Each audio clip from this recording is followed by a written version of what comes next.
Tonight, I drill a hole, I paint, I remove paint, I paint again, and I turn a cheap capsule toy into a work of art.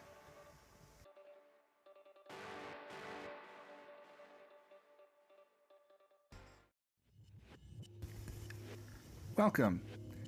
So, I moved about 6 months ago and was recently going through my things and found this Nu Gundam mechanical bust. These are capsule toys and they cost about 500 yen a piece. But you only get one part per capsule, like the inner frame or the armor. The molding quality isn't great. The Nu Gundam was the first one Bandai did, but it's nothing we can't fix with a little sanding. So let's get started. I started with a 600 grit sanding stick to smooth out the surface of the armor. I ended up actually having to sand almost the whole thing. Then, I scraped some parts with the hobby blade that I couldn't get the sanding stick into. I needed to remove the factory paint as well. Now this piece is flat, so it's not really a problem. That comes later. Hold on, I'll be back. Okay, that's better. The head armor had an orange peel texture that obviously had to go. I used a sanding sponge to knock it down and smooth it out. Now, here was the problem. I don't know what kind of paint this is, but nothing could remove it. I also didn't know what kind of plastic it was, so I played it safe and used isopropyl alcohol. Everything is prepped and ready to go. So let's get the airbrush out and start priming. I started with Mr. Hobby 1500 primer. I wasn't worried too much about cleaning up the inner frame because most of it will be hidden, but I went ahead and primed over the clear parts as well. I'll need them later.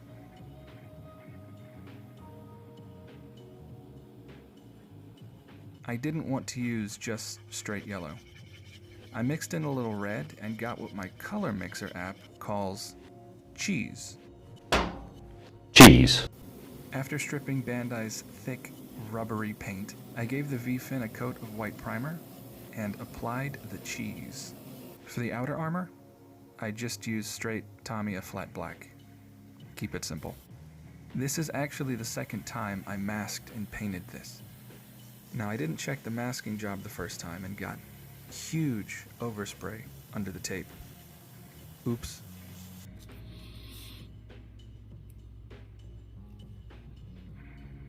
And here's the moment of truth. I mean, I already know how it turns out. I'm editing now. It looks good. I'll take it this time. I painted the red parts, well, red, but added just a little black to darken it. I put away the airbrush for now and broke out the brushes. Vallejo paints again, this time NATO black. And not too bad. It's quicker than masking. I hit the clear parts with a gloss black for the metallics later. Now speaking of metallics, let's paint the inner frame. I mixed some black into the silver to darken it, almost like a gunmetal. But realistically, I know it would probably be painted and not be bare metal. But this looks much cooler, right?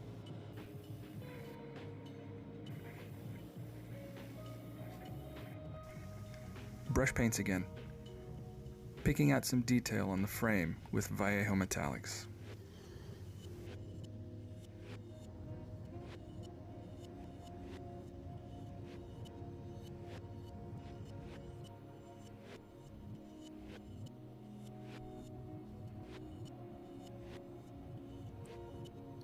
The spine detail here on the back is totally unnecessary, but I love it.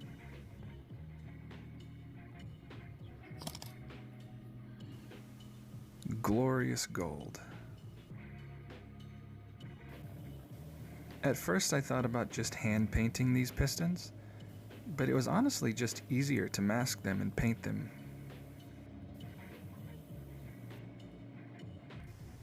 Here's the inner frame done.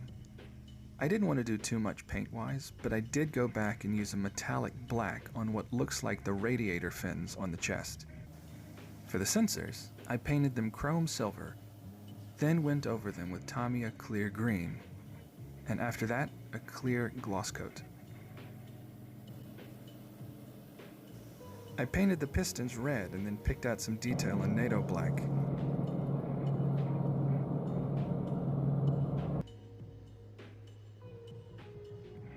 The airbrush has one more job, but for now, we paint. This was all about highlighting some details on the armor, like hoses and clamps and vent covers.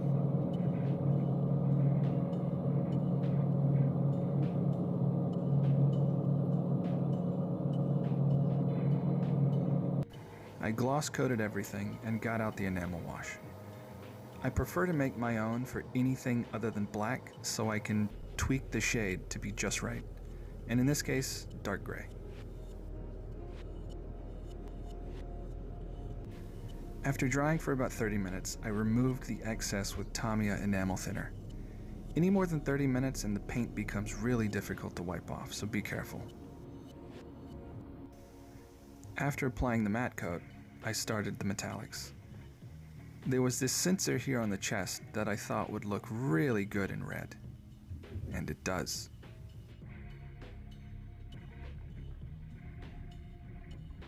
So this is where the backpack would normally go. So I painted these parts gold like giant connector pins, and this part in a steel color. Okay, let's do the final assembly.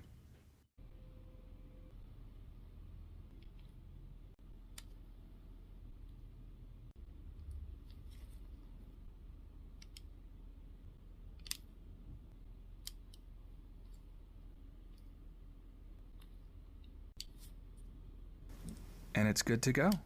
Enjoy the finished model.